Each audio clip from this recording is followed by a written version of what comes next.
Olá pessoal, continuando então nosso estudo da equação do segundo grau. Agora esse mês a gente vai dar sequência com as equações incompletas, tá? Então, são 3 os casos das equações incompletas. Eu não vou passar todas elas para vocês porque eu já encaminhei aquele vídeo do YouTube. Só então dizer para vocês que não se preocupem se a primeira lista der tudo zero, é isso mesmo, só que tem que fazer mesmo assim, tá? A segunda lista do segundo caso, terceira lista, terceiro caso. E aí chega uma parte aqui que a prof quer retomar com vocês um pouquinho, tá? A gente, no mês passado, eu já encaminhei uma parte disso aqui, mas sem muita explicação, né? Quero que vocês recordem um pouquinho, ó.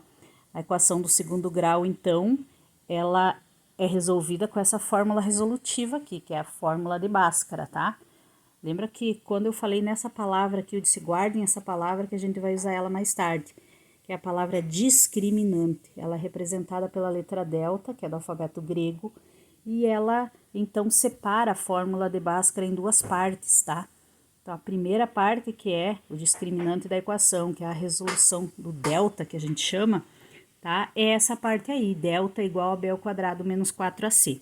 Então, nós vamos ver agora o que significa isso na hora de você resolver a tua equação, tá? Então, ali, ó, a discussão quanto às raízes de uma equação.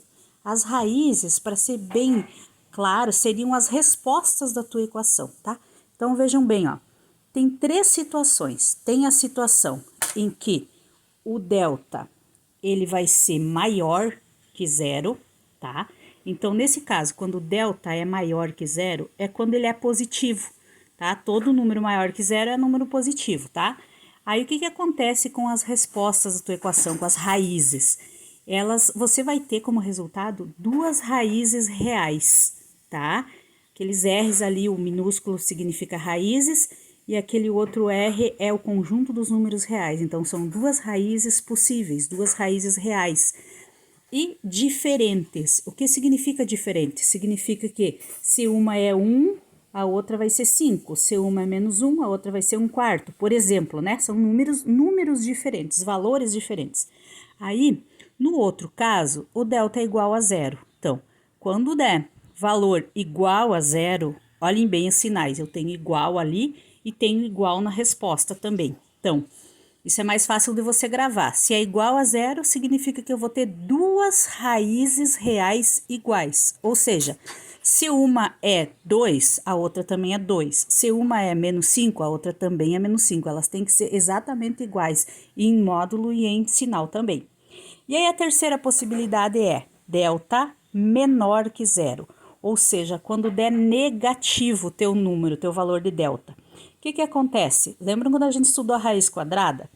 Não existe raiz de número negativo. Por quê? Porque sempre que você faz um número multiplicado pelo outro, se é menos com menos dá mais, se é mais com mais dá mais também. Então, não tem como ter raiz quadrada negativa. Aí, o que que acontece?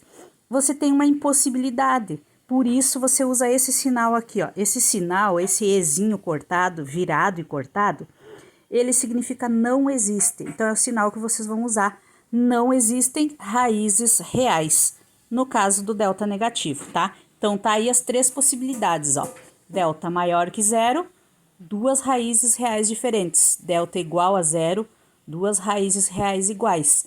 Delta menor que zero, não existem. Se vocês forem olhar lá naquelas equações que vocês resolveram, que a prof mandou a foto, vocês vão ver, podem ir olhar lá, vocês vão ver o resultado, dependendo da raiz, o resultado foi exatamente esse que eu acabei de passar aí. Eu só quero mostrar uns exemplos para vocês. Vou mostrar esses dois aqui, que são um pouquinho diferentes, que o positivo é o mais simples de entender, então não vou passar. Mas olha só, eu vou fazer um no qual o delta dá zero, tá? Então veja bem, ó. Como que resolve? Tira os dados aí da tua equação. O A, o B e o C. Não vou retomar tudo porque a gente já viu como faz, né? Os valores que estão na frente do x ao quadrado, do x e o termo independente. Então, olha só, você copiou tua fórmula, que é o delta igual a b ao quadrado menos 4ac. Você vai substituir esses valores, ó. Olha só, fica 16 vezes 16, que é 256, menos 4 vezes 64 dá 256 também, vai dar zero. Então, Aqui você não precisa desenvolver todo o cálculo da equação, você só vai colocar a possibilidade. O que vai dar de resultado? Duas raízes reais iguais. Se você resolver o restante da Bhaskara, você vai ver que é exatamente isso. O resultado que der no x1 vai dar no x2 também. Uma outra possibilidade aqui, ó. Quando a tua equação dá delta negativo. Mesma coisa, ó. Tirei os dados a partir da tua equação. Aí, tá aqui a formulazinha. Substituir, tá? Ficou 1 ao quadrado, que é 1. 4 vezes 5, 20, vezes 3, 60. Então, 60 negativo com 1 positivo, deu 59 negativo. O que acontece? Nesse caso, eu tenho um delta menor que zero, eu vou ter uma impossibilidade. Então, não existem raízes reais, tá?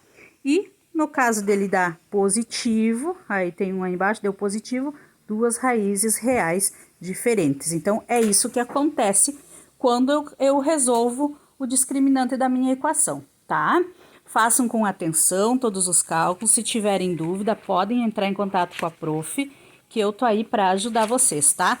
Ontem eu mandei essas respostas aqui só para mostrar um exemplo para vocês verem que confere. Olha lá, ó, delta 25. O que é o 25?